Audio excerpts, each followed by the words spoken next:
आप देख रहे हैं इंडिया वॉइस और मैं हूं आपके साथ आनंद विजय सिंह। और आज बात हम कर रहे हैं उत्तर प्रदेश की, क्योंकि उत्तर प्रदेश की सियासत में हलचल है। भारतीय जनता पार्टी के नए प्रदेश अध्यक्ष के नाम को लेकर जो चर्चाएं पिछले कई दिनों से चल रही थी, उस पर आज विराम अब लग चुका है।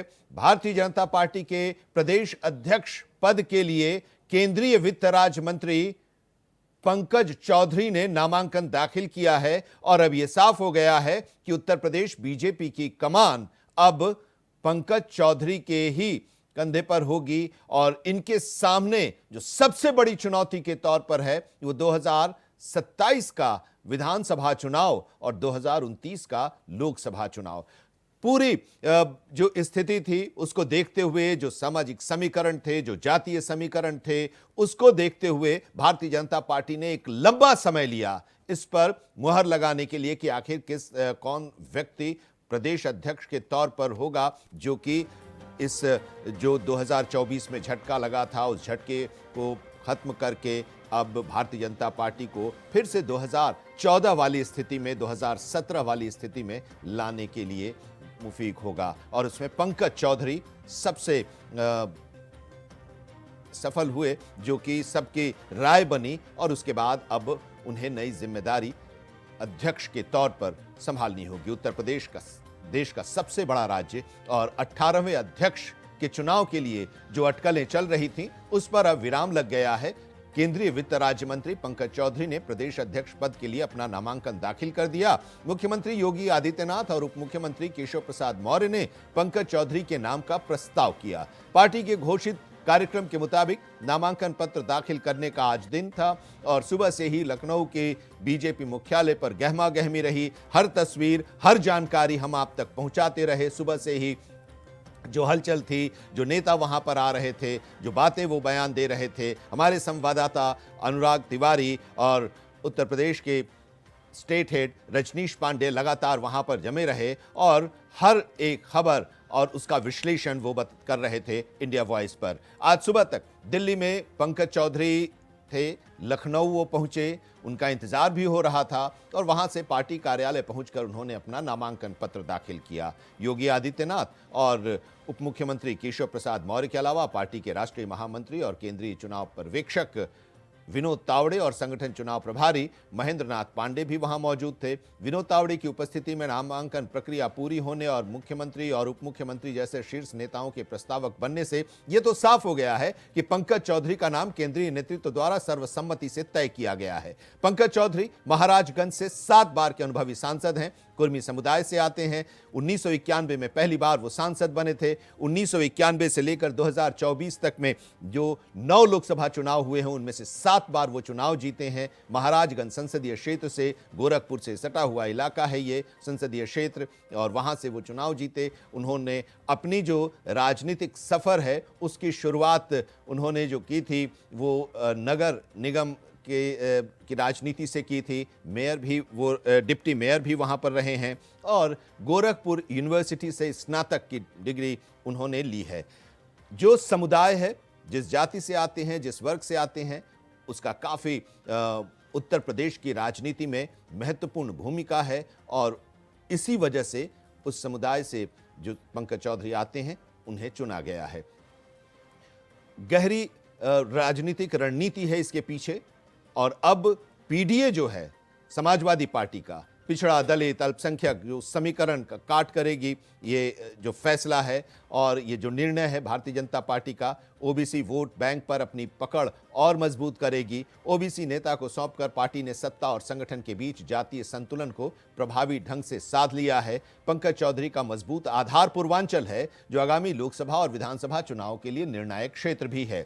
पूर्वांचल में ही 2 लोकसभा चुनाव के दौरान समाजवादी पार्टी को बड़ी जीत मिली थी और ऐसे में पंकज चौधरी के जरिए बीजेपी ने ये एक बड़ा दांव खेला है। अब सवाल यह है कि पंकज चौधरी को जो जिम्मेदारी दी गई है और जिस मोटिव के साथ पंकज चौधरी को प्रदेश का अध्यक्ष बनाया जा रहा है, उसमें पंकज चौधरी कितने सफल हो पाएंगे। बहरहाल अब जो अटकलें चल रही थी, कई नाम आ रहे थे केंद्र से लेकर प्रदेश की राजनीति में जो सक्रिय हैं, उत्तर प्रदेश के उन लोगों का नाम आ रहा था, लेकिन पंकज चौधरी का नाम अचानक 2 दिन पहले आया और फिर ये फाइनल हो गया। कल भी हम बात कर रहे थे अपने संवाददाता अनुराग से मैंने ये पूछा था कि अनुराग, अगर आपसे जानना चाहें कि दो नाम कौन सबसे आगे है, तो उन्होंने केशव प्रसाद मौर्य, जो कि एक अनुभवी नेता हैं, डिप्टी सीएम हैं और अध्यक्ष पद में भी वो संभाल चुके हैं और भारतीय जनता पार्टी को बड़ी जीत उनके अध्यक्ष पद के दौरान मिली थी, उनके कार्यकाल के दौरान, तो एक उनका भी नाम चल रहा था। और दूसरा नाम उन्होंने पंकज चौधरी का लिया था। पंकज चौधरी एक सबसे आगे चल रहे हैं और उम्मीद है कि वो बनाए जाएंगे। वो भी हम सुनाएंगे, उस बातचीत का अंश भी हम आपको सुनाएंगे। लेकिन आपको बता दें कि भारतीय जनता पार्टी 1980 के अप्रैल में गठित हुई थी। जनता पार्टी से अलग होकर भारतीय जनता पार्टी का गठन हुआ था और 1980 से लेकर 2025 तक बीजेपी ने यूपी में विभिन्न प्रयोग किए। 45 साल के अपने इस संगठनात्मक इतिहास में बीजेपी ने यूपी में सबसे ज्यादा 6 ब्राह्मण अध्यक्ष अब तक दिए हैं। इसके साथ ही 3 कुर्मी, 1 लोधी, 1 मौर्य, 1 भूमिहार और 1 जाट बिरादरी से भी अध्यक्ष दिया है। आप स्क्रीन पर भी देख सकते हैं कौन कौन अध्यक्ष बना था। और ये जो समय था केशव प्रसाद मौर्य का, अप्रैल 2016 से अगस्त 2017 का, यह सबसे महत्वपूर्ण, जिसमें 2017 में भारतीय जनता पार्टी पूर्ण बहुमत के साथ सरकार में आई थी और योगी आदित्यनाथ मुख्यमंत्री बने थे। इसके बाद स्वतंत्र देव सिंह ने अध्यक्ष पद का जिम्मेदारी संभाली थी और फिर चौधरी भूपेंद्र सिंह 2022 से अब तक वो थे, क्योंकि पश्चिमी उत्तर प्रदेश में भारतीय जनता पार्टी को मजबूत करना था और इसके लिए भूपेंद्र चौधरी को अध्यक्ष बनाया गया था और एक अच्छी सफलता भी वहां पर मिली भारतीय जनता पार्टी को।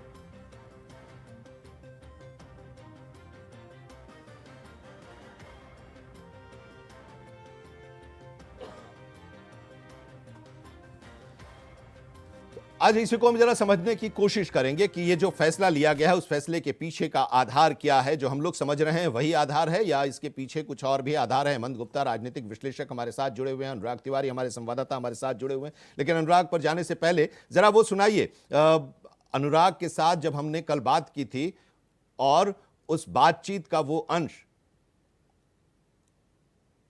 वो जिसमें उन्होंने कहा था कि पंकज चौधरी सबसे आगे चल रहे हैं, वो जरा पहले हम सुन लेते हैं, फिर हम आगे बढ़ते हैं, चर्चा करते हैं। चाहे तो आप 2 नाम बताइए जिस पर आप दाव लगा रहे हैं। जी देखिए, ऐसे तो नामों की लिस्ट लंबी है, लेकिन जो सुगबुगाहट है और जो यहाँ पर भी चर्चाएं भारतीय जनता पार्टी में जो यहाँ कार्यकर्ता पहुंचे हैं वो कर रहे हैं, उनमें से कहीं ना कहीं जो केपी मौर्य हैं उनका नाम सुनने में आ रहा है। वहीं दूसरी और जो पंकज चौधरी हैं उनका नाम तो खैर अभी टॉप पे बना है, तो चर्चाओं में बना हुआ है। तो मैं अपना तो नहीं, लेकिन हाँ यहाँ जो मैंने सुना है, जो चर्चाएं मैंने सुनी है ना, उसको लेकर के लोगों की इच्छा जो है वो देखने को नजर। देखिए पंकज चौधरी जो है ना, वो एक बड़े नेता रहे हैं, महाराजगंज में 7 बार के जो है वो सांसद रहे हैं और पीडीए के खिलाफ देखिए एक बड़े मजबूत नेता के तौर पे नजर आते हैं। और अखिलेश यादव जो विपक्षी दल है उत्तर प्रदेश में, प्रमुखतम विपक्षी दल है समाजवादी पार्टी, वो हमेशा ये कहते हैं कि पीडीए प्रहरी के दम पे ही अगला चुनाव जो है वो उसका तो कल हमने ये बात की थी और पंकज चौधरी पर अनुराग ने भी मुहर लगाई थी कि नाम कई चल रहे हैं, लेकिन पंकज चौधरी और इसी पर मुहर लगेगी और आज इस पर मुहर भी लग गई है। अनुराग, आप ही के पास पहले, पंकज चौधरी के बारे में कल भी आप बड़े श्योर थे कि वही होंगे और आज तो अब साफ हो गया। पंकज चौधरी के पीछे की वजह जरा बताइए, आखिर पंकज चौधरी को ही क्यों चुना गया? क्योंकि कई नाम जो थे वो नाम भी ओबीसी से ही आते थे और संगठनात्मक तौर पर भी वो काफी अनुभवी थे जिनके नाम आ रहे थे। जी देखिए, पंकज चौधरी वो नाम है जो पूर्वांचल के ऐसे नेता हैं जिन पे भारतीय जनता पार्टी पूरी तरीके से रिलाय कर सकती है, पूरी तरीके से जो उन पे विश्वास है वो कर सकती है। देखिए, अमित शाह ने भी एक बयान दिया था जब वो महाराजगंज पहुंचे, तो उन्होंने कहा कि दिया लेके भी ढूंढेंगे तो ऐसे सांसद नहीं मिलेंगे। तो वहीं दूसरी ओर जब उन्होंने मंच से कहा, लोगों से अपील की कि आप इन्हें सांसद बना के भेजिए, हम इन्हें बड़ा आदमी बना देंगे। तो देखिए, बड़े आदमी तो बनते नजर आ रहे हैं, क्योंकि एक बड़े प्रदेश की जिम्मेदारी जो है वो साफ हो गई है तस्वीर कि उन्हें मिल रही है। वही दूसरी ओर प्रधानमंत्री भी उनके घर जाते हैं, तकरीबन 200 मीटर पैदल चल के स्वयं प्रधानमंत्री जो है उनके घर पहुंचते हैं। तब जब उनकी माता जी ये इच्छा करती हैं कि मुझे प्रधानमंत्री से मिलना है, तो वो कहते हैं कि नहीं, दिल्ली आने की आवश्यकता नहीं है, देखिए हम आकर के वहीं पर मिलेंगे। तो देखिए कद बताता है, ये बताता है कि असल में जो है वो पंकज चौधरी कहाँ पर खड़े होते हैं, उनकी क्या वैल्यू है। महाराजगंज से 7 बार के सांसद रहे हैं, 91, 96, 98, 4 और पूरी एक श्रृंखला है, एक के बाद एक के बाद एक, 7 जो है वो 7 बार वो सांसद बने, मेंबर ऑफ पार्लियामेंट के तौर पे सेवाएं दी और अपने क्षेत्र में बहुत फेमस है इस बात के लिए कि फंड से इतर भी लोगों की सहायता वो करते आए हैं।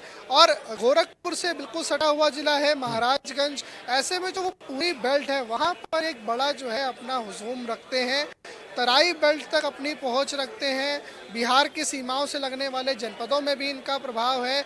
और बाराबंकी जो कि पूर्वांचल का प्रवेश द्वार कहा जाता है, बाराबंकी के इतर और सिवान की तरफ, जैसे ये जो पूरी बेल्ट है, ये जो पूरी उत्तर प्रदेश से लेकर बिहार तक की पूरे पूर्वांचल का इलाका है, वहां पर एक अपनी मौजूदगी हमेशा दर्ज ठीक है, कराते हैं। ठीक है और एक अनुराग, आप बड़े हमारे साथ बने OBC रहिए। हेमंत चेहरे गुप्ता के भी तौर पे राजनीतिक विश्लेषक हमारे साथ जुड़े हुए हैं। हेमंत जी, आपको क्या, आपका क्या एनालिसिस है पंकज चौधरी को देश के सबसे महत्वपूर्ण और सबसे बड़े राज्य का बीजेपी का अध्यक्ष जो बनाया जा रहा है या बनाने का जो फैसला ले लिया गया है, उसके पीछे की वजह? ये जो संगठनात्मक चुनाव की प्रक्रिया बीजेपी की है, ये 2019 और 2024 के इलेक्शन के बाद ये भाजपा ने अपने संगठन में बहुत सारे बदलाव लाने की कोशिश की है और उसी का नतीजा है ये पंकज चौधरी का चुना जाना। लेकिन इससे जब भी ज्यादा प्रमुख नतीजा है बिहार का चुनाव। जिस तरीके से बिहार में ओबीसी का चेहरा को आगे कर करके और उनके लोगों को टिकट दे करके बीजेपी जिस तरीके से पहली बार बिहार में बहुत बड़ी पार्टी के रूप में उभरी है और उसको ध्यान में रख करके यही चीज, वही प्रक्रिया को ये यूपी में दोहराना चाहते हैं। लेकिन अब इसके पीछे का इतिहास अगर आप देखेंगे तो 45 वर्षों में बीजेपी के 17 अध्यक्ष रहे, जिसमें कलराज मिश्र जो है वो 2 बार ऐसे नेता रहे हैं जो पार्टी को बहुत लंबा विजयी दिलाने का काम किया है। लेकिन इसके बाद जो अभी बता रहे थे अनुराग, वो सही, सभी बातें सही बता रहे थे। और जब पहली बार जब माधव प्रसाद त्रिपाठी इसके अध्यक्ष बने थे, याद रखिएगा, जब 1980 में पहली बार, तो पार्टी जिस तरीके से अपना जो गठन कर रही थी, उस प्रक्रिया को ध्यान में रखते हुए बीजेपी ने लगातार अपने बदलाव लाए, जिसमें कल्याण सिंह जो ओबीसी की राजनीति की और 1984 से 90 तक वो रहे, इसको भी ध्यान में इन्होंने रखा है। कलराज मिश्र का 1991 से 1997 तक का जो पार्टी का जो समीकरण था, उसको ध्यान रखते हुए पहली बार पार्टी ने ये ध्यान रखा कि अगर हम ओबीसी के चेहरा को यूपी में आगे करते हैं, जैसा कि मेरे धर्मपाल सिंह जी से बात हो रही थी, उन्होंने बताया इस चीज को, तो वो जो समीकरण है यूपी का, वो ये है कि हम अगर ओबीसी को आगे रख करके खेला को खेलते हैं, तो चूंकि भारत की राजनीति में और भारत की जनसंख्या में ओबीसी 52% अपना स्थान रखता है, तो ओबीसी को नजरअंदाज नहीं करना था, इसलिए पंकज चौधरी को इस बार रखा गया है सबसे आगे। ठीक है, लेकिन अब ये भी है, ओबीसी का तो खैर है ही, ओबीसी देश की राजनीति में एक महत्वपूर्ण स्थान पर है और वो देश की राजनीति को प्रभावित ओबीसी कर रहा है। लेकिन इसके साथ ही महिला, मैं एक सवाल आपसे ये भी करना चाह रहा हूं कि महिला भी आज की राजनीति में एक बड़े सशक्त तौर पर अपनी भूमिका निभा रही हैं और सरकार कौन सत्ता में आएगी वो डिसाइड कर रही हैं। जो नाम चल रहा था हेमंत जी, उसमें साध्वी निरंजन ज्योति का भी नाम चल रहा था और साध्वी निरंजन ज्योति के साथ दोनों चीजें थी, एक तो महिला और दूसरा जो पिछड़ा की बात हम कर रहे हैं, ओबीसी की बात कर रहे हैं उस समुदाय से। आपको क्या लगता है वो कहां पिछड़ गई? अनुराग से भी हम जानेंगे, लेकिन आप जरा पहले उसको एनालाइज कीजिए। नहीं, ये बातें वो नहीं, पिछड़ने की बात नहीं है। पार्टी को ये पता है कि सभी लोगों को साधना है और साधने में जिस तरीके से लक्ष्मीकांत वाजपेयी जी का जो रोल रहा है, अभी वाजपेयी जी झारखंड के प्रभारी भी रहे हैं, तो हमारे बहुत अच्छी उनसे मुलाकात और जानकारी देते हैं। तो मुझे ये लगता है कि पंकज चौधरी जी को सबसे आगे इसलिए रखा गया कि वो सभी बिरादरियों के बीच में और सभी पार्टियों के बीच में समन्वय बनाने का सबसे प्रमुख योगदान देते, इसलिए पार्टी ने उनको चुनने का निर्णय लिया है। अनुराग, जरा आप समझाइए।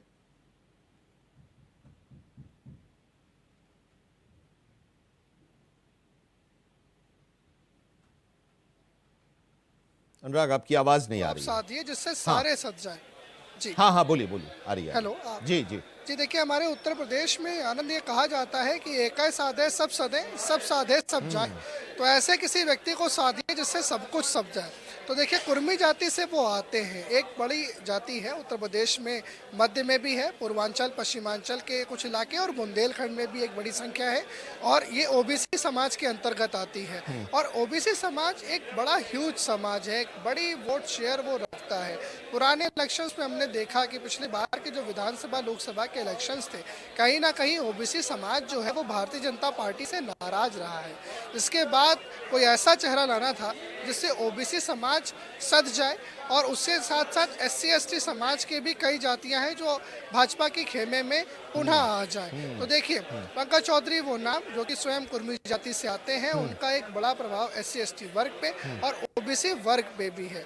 यही प्रमुखतम कारण हो सकते हैं, क्योंकि पिछले जो चुनाव थे उसमें वोट शेयर घटा था, ओबीसी समाज एससी एसटी समाज हट करके दूसरी पार्टियों में गया था, बीजेपी को इसका नुकसान ठीक उठाना है। पड़ा था।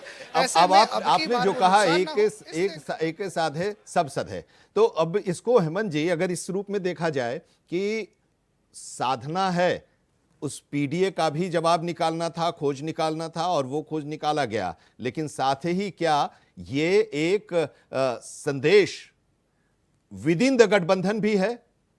आप समझ रहे हैं हम किधर का मेरा इशारा है? अनुप्रिया पटेल उनकी पार्टी भी है, तो उनके लिए भी एक संदेश है ये, इसलिए कि ओबीसी की 40% से ज्यादा लोग हैं वहां पर, और ओबीसी में सबसे ज्यादा वोटर यादव हैं, लेकिन दूसरे नंबर पर करीब करीब 5% के आसपास कुर्मी हैं। विजय जी देखिए, भूपेंद्र चौधरी जब 2024 के अध्यक्ष थे तो किस तरीके से बीजेपी को झटका लगा था और बीजेपी 33 सीटों पर सिमट गई थी।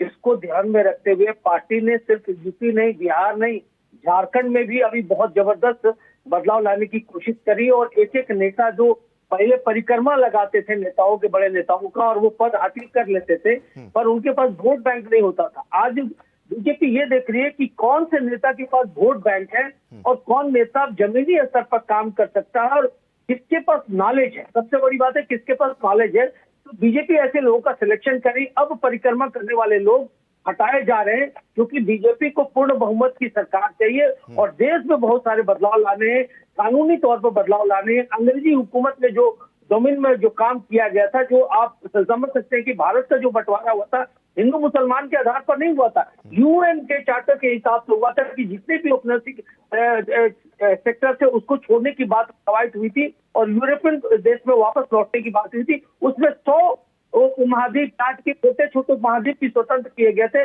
लेकिन उस वक्त भारत का जो बंटवारा हुआ था वो गजवा हिंद के लिए मुस्लिम लीग ने इसको धर्म के नाम पर आधार करके टुकड़ा मांगा था। लेकिन आपको याद होगा उसी चीज को दूर करने के लिए जितने भी कांग्रेसी ने जिस तरीके से, जिस फॉर्मूले से भारत की सनातनी परंपरा को हटाने की कोशिश की, उसको लाने के लिए वैसे प्रमुख चेहरों को लाया जा रहा है जो भारतीय स्तंभ को संभाल सके।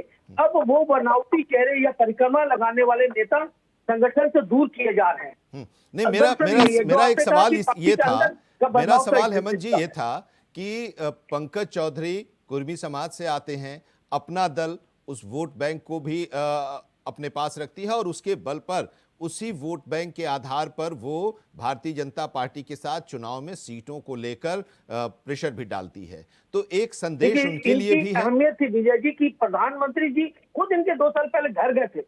आप समझ सकते हैं इनकी अहमियत कहां तक है पार्टी के अंदर। तो ये संदेश उनके लिए भी है, अनुप्रिया के लिए, उनकी पार्टी के लिए भी। जी जी जी जी ठीक है। अब जरा एक चीज ये अनुराग आप समझाइए कि उत्तर प्रदेश के पूर्वांचल से, गोरखपुर से योगी आदित्यनाथ हैं, और उत्तर प्रदेश के पूर्वांचल से गोरखपुर के बगल वाले जिले महाराजगंज से अब वहां के अध्यक्ष। पूर्वांचल को ही साधना महत्वपूर्ण, जो झटका 2024 में लगा था, इस लिहाज से ही पूर्वांचल को महत्व दिया गया है। जी देखिए, पूर्वांचल को अगर आप साध लेंगे, ऐसा राजनीतिक पंडित कहते हैं, तो उत्तर प्रदेश को साधने में कोई बहुत ज़्यादा समय आपको नहीं लगेगा।